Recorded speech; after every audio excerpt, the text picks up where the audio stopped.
ಗ್ರಾಮಾಂತರ ಅಖಾಡದಲ್ಲಿ ಡಿಕೆ ಸುರೇಶ್ ಪ್ರಚಾರವನ್ನ ಮಾಡ್ತಾ ಇದ್ದಾರೆ. ಗ್ರಾಮಾಂತರಗಳಲ್ಲಿ ಕಾಂಗ್ರೆಸ್ಗೆ ಉತ್ತಮ ವಾತಾವರಣ ಇದೆ. ಮತ ಚಲಾಯಿಸಲು ಜನರು ಉತ್ಸುಕರಾಗಿದ್ದಾರೆ. 10 ವರ್ಷಗಳಲ್ಲಿ ಭರವಸೆ ಈಡೇರಿಸಲು ಮೋದಿಗೆ ಸಾಧ್ಯವಾಗಿಲ್ಲ. ದೇಶದ ಜನ ಬದಲಾವಣೆ ಬಯಸ್ತಾ ಇದ್ದಾರೆ ಅಂತ ಡಿಕೆ ಸುರೇಶ್ ಹೇಳಿದ್ದಾರೆ. ಬಿಜೆಪಿ ಧರ್ಮ ಜಾತಿ ಹೆಸರಲ್ಲಿ ಕಾಲ ಕಳೆದಿದ್ರು. ಬೆಂಗಳೂರಲ್ಲಿ ಅಭಿವೃದ್ಧಿ ಮಾಡಲು ಭರವಸೆ ನೀಡಿದ್ದೇನೆ. ಎಲ್ಲರೂ ಕೂಡ ಉತ್ಸಾಹದಿಂದ ಬೆಂಬಲ ವ್ಯಕ್ತಪಡಿಸಿದ್ದಾರೆ ಅಂತ ಏಷ್ಯಾನೆಟ್ ಸುವರ್ಣ ನ್ಯೂಸ್ಗೆ ಕಾಂಗ್ರೆಸ್ ಅಭ್ಯರ್ಥಿ ಡಿಕೆ ಸುರೇಶ್ ಮಾತನಾಡಿದ್ದಾರೆ.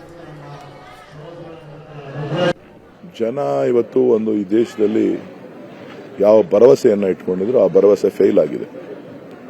ಸೊ ಕಳೆದ 10 ವರ್ಷಗಳ ಅವಧಿ ಅವ್ರು ಕೊಟ್ಟಂತಹ ಭರವಸೆಗಳಿಗೆ ಯಾವುದೇ ಪರಿಹಾರಗಳನ್ನು ಈ ದೇಶದ ಜನರ ಮುಂದೆ ಕೊಡಲಿಕ್ಕೆ ಪ್ರಧಾನಮಂತ್ರಿಗಳಿಗೆ ಸಾಧ್ಯ ಆಗಲಿಲ್ಲ. ಹಾಗಾಗಿ ಒಂದು ಬದಲಾವಣೆಯನ್ನು ಈ ದೇಶದ ಜನ, ಈ ರಾಜ್ಯದ ಜನ ಬಯಸ್ತಾ ಇದ್ದಾರೆ. ನಾನು ಕಳೆದ 3 ಚುನಾವಣೆಗಳನ್ನು ಮಾಡಿದ್ದೇನೆ. ನಾನು ಲೋಕಸಭಾ ಚುನಾವಣೆಯನ್ನು. ಸೊ ಎಲ್ಲ ಕಡೆ ಉತ್ತಮವಾದಂತಹ ಪ್ರತಿಕ್ರಿಯೆ ಬರ್ತಾ ಇದೆ. ಜನ ವಾಲಂಟಿಯರ್ ಆಗಿ ಬಂದು ನಮ್ಮನ್ನ ಬೆಂಬಲಿಸ್ತಾ ಇದ್ದಾರೆ. ನಮ್ಮ ಗ್ಯಾರಂಟಿಗಳನ್ನು ಬೆಂಬಲಿಸ್ತಾ ಇದ್ದಾರೆ. ಸಮಸ್ಯೆಗಳನ್ನು ಹೇಳ್ಕೊಳ್ತಾ ಇದ್ದಾರೆ.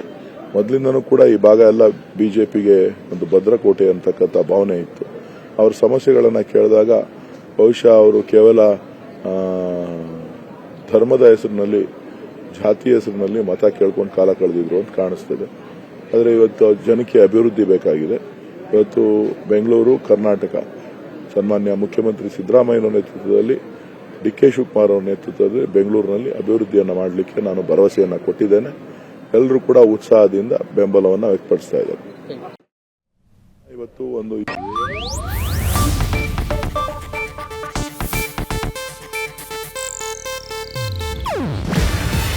ಇದು ಏಷ್ಯಾನೆಟ್ ನ್ಯೂಸ್ ನೆಟ್ವರ್ಕ್ ಪ್ರಸ್ತುತಿ.